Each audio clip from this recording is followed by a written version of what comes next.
Good morning po mga kapatid sa Panginoon. Welcome sa ating Sunday School online. At welcome din po sa seryeng pinag-uusapan natin ngayon, no? Yung ating booklet na bahagi po ng Island Ministry, yung unang booklet on Discovery series, ang 7 kwento. So, ito pong mga kwentong ito ay kwento tungkol sa mga encounters ng ating Panginoong Kristo sa iba-ibang uri ng tao nung panahon niya, siyempre. At sa mga encounters na ito ay nakilala nila kung sino talaga ang Panginoong Kristo, at laging mayroong hamon na ngayong nakilala mo ang Panginoong Kristo bilang siya ay Diyos, tagapagligtas, ano ang iyong tugon? Either ikaw ay mananampalataya o tatanggihan mo ang paanyaya ng ating Panginoon na magkaroon ka ng buhay na walang hanggan. At ang forma ng ating pag-aaral ay kasama na rito ang training. So, bali, i-demonstrate ko sa inyo kung paano pwedeng ituro natin ang booklet na ito, ang 7 kwento.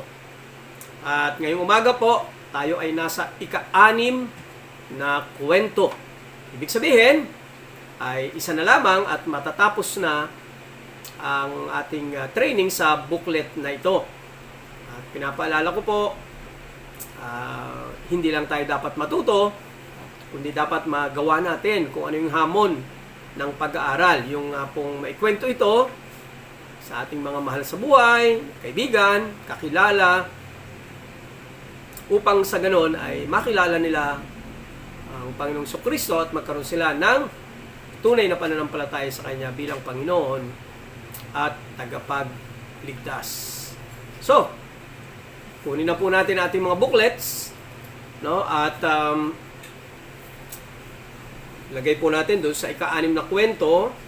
At ang pamagat po ng ika-6 na kwento ay si Jesus, ang paralitiko, ang apat, at ang apat na kaibigan ng paralitiko. So nasa screen na po natin ang passage, at sama-sama po pwede nating basahin sa ating screen, o kung gusto niyo doon kayo magbasa sa inyong booklet. Okay, ang kwento ay matatagpuan natin sa Marcos, Kabanatang 2, talatang 1 hanggang 12. So, basahin na po natin, sabay-sabay. At nang siya'y pumasok uli sa Capernaum pagkaraan ng ilang araw, ay nahayag na siya'y nasa bahay.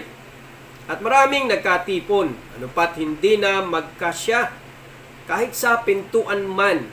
So, nai-imagine ninyo, no, yung sitwasyon. At sa kanila ay sinaysay niya ang salita. At sila'y nagsidating na may dalang isang lalaking lumpo sa kaniya na usong ng 4.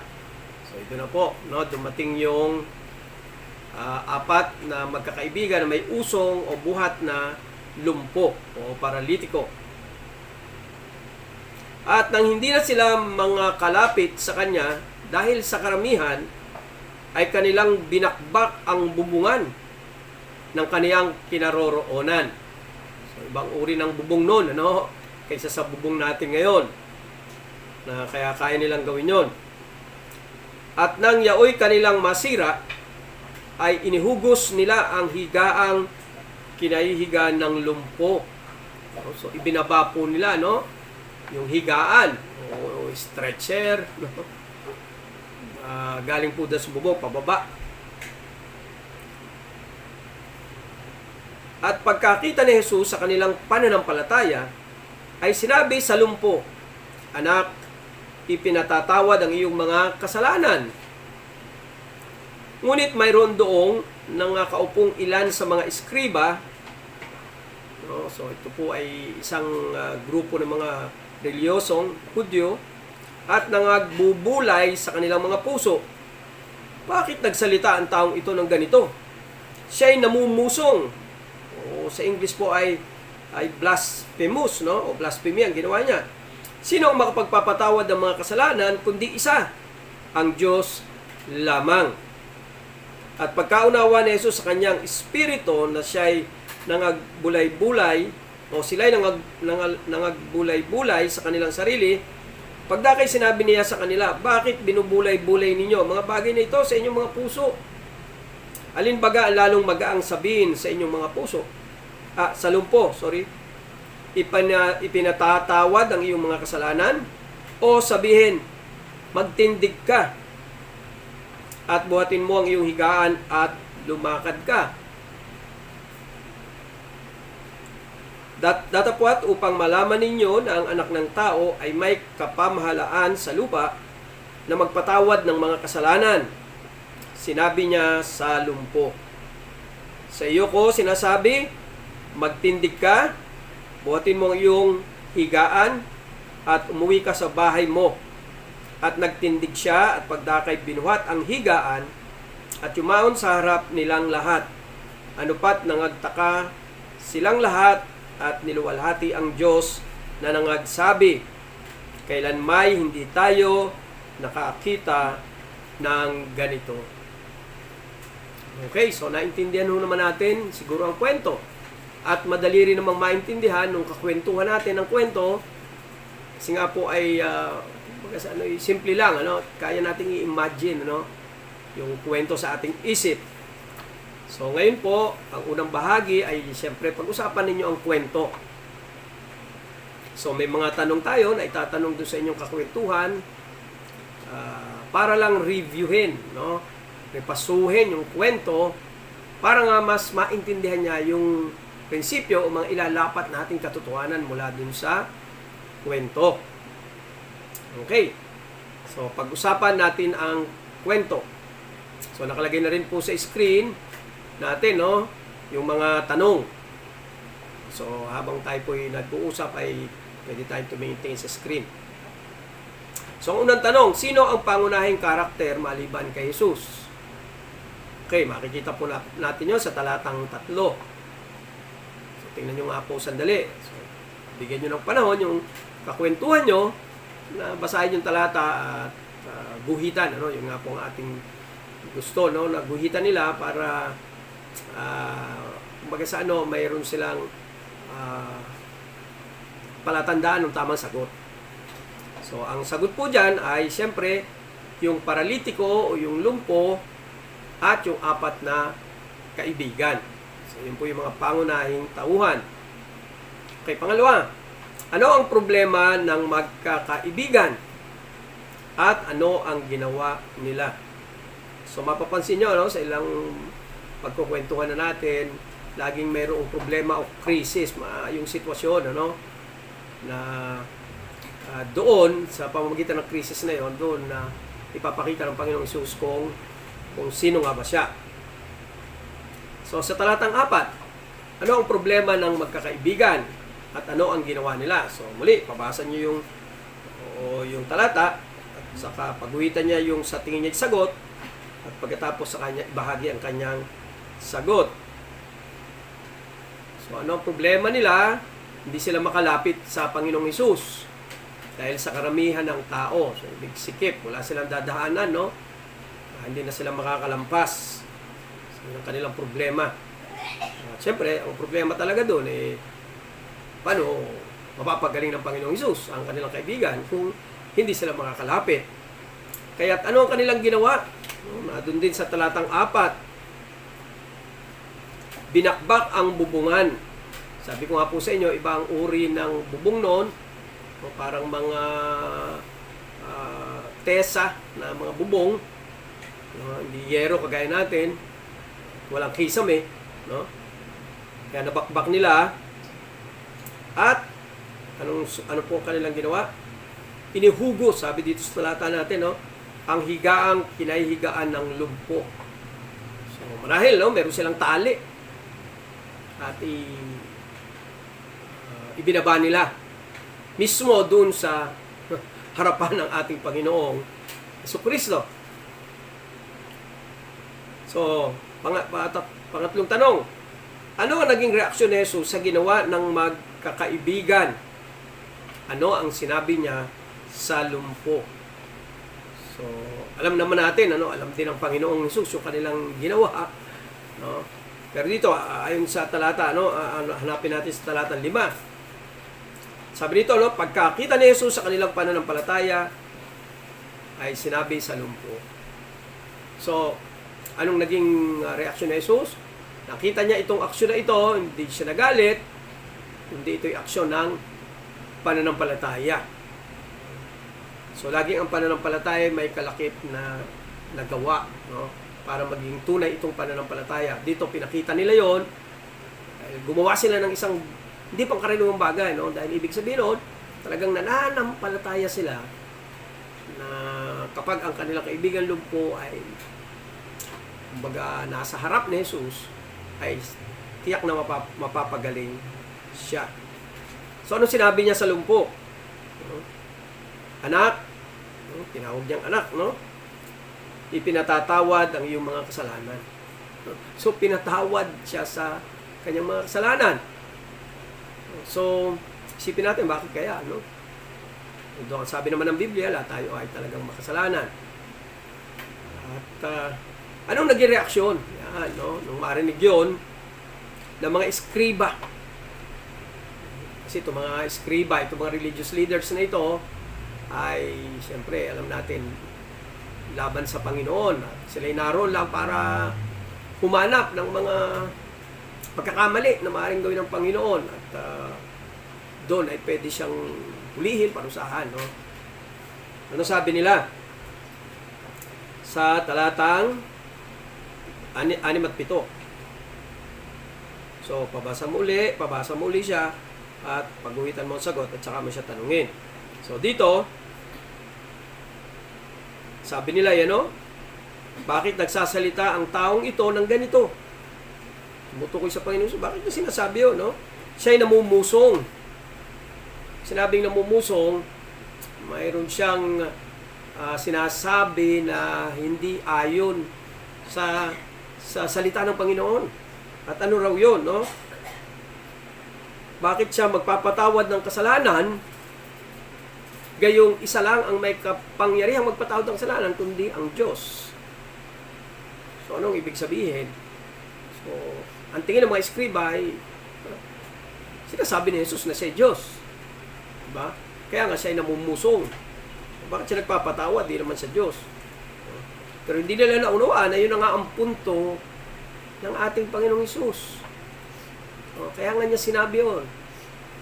Para sabihin sa kanila, kaya ako nagpapatawad ng kasalanan kasi nga ako ay Diyos. So ngayon, sino si Jesus? So mula sa krisis, meron tayong nakitang mga katotohanan, at lagi tayong magtatapos, sasabihin mo, tatanungin mo, yung kakakwentuhan mo, sa palagay mo, ayon sa kwento, sino ang ating Panginoong Jesus? At yan, makikita natin, lagi tayong may guide, sa talatang 10, at saka talatang 11 at 12. So, pabasa mo ulit sa kanyang talata. Pwedeng silently o pwedeng pabasa mo ng malakas.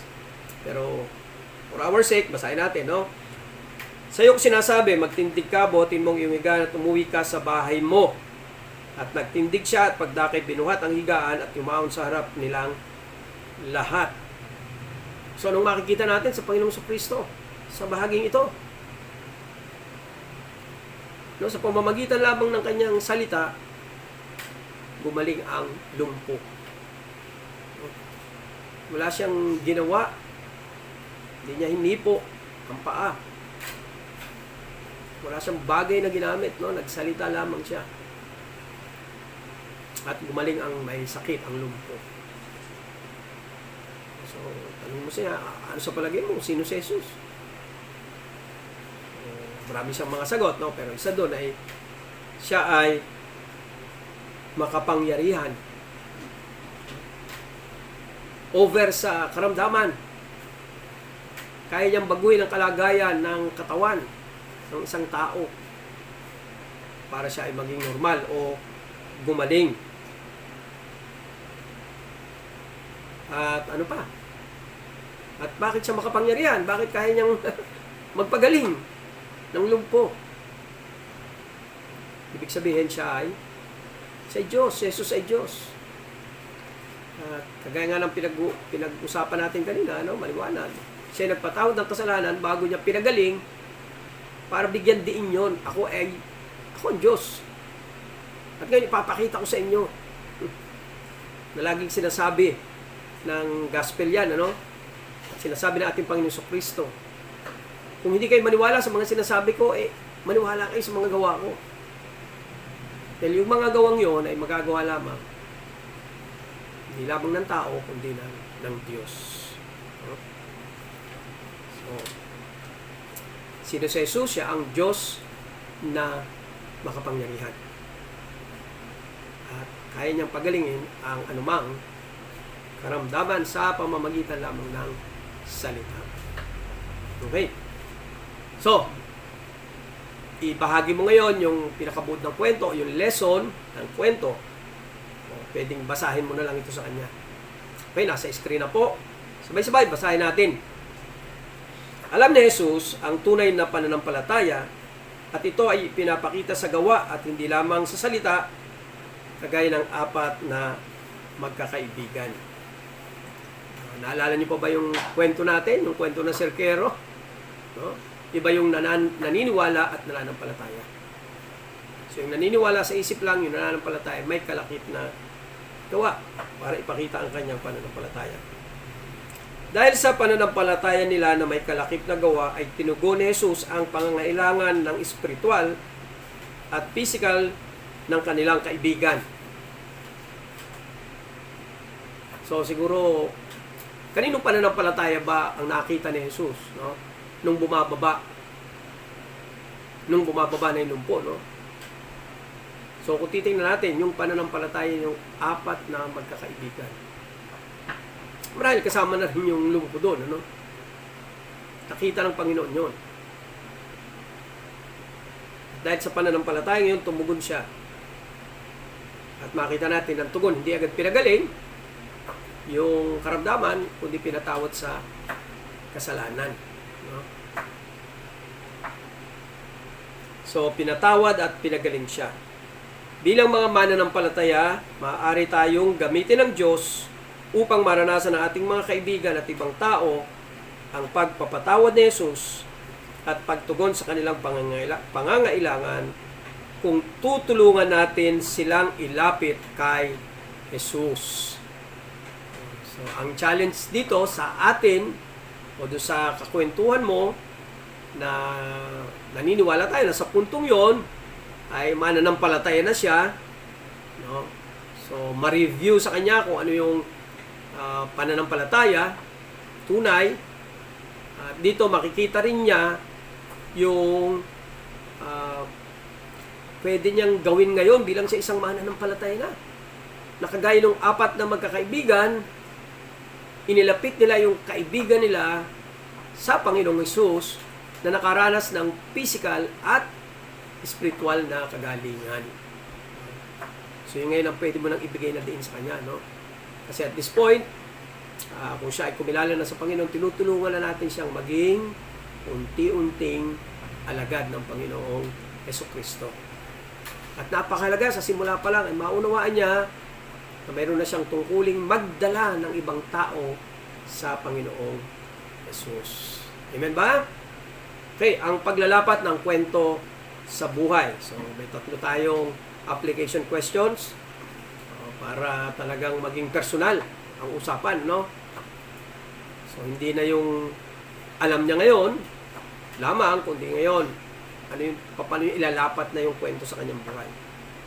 Okay, unang tanong, masasabi mo ba na naranasan mo na ang pagpapatawad ng Diyos sa iyong mga kasalanan? Siyempre, kung siya ay mananampalataya na, siyempre, ang sagot niya ay oo.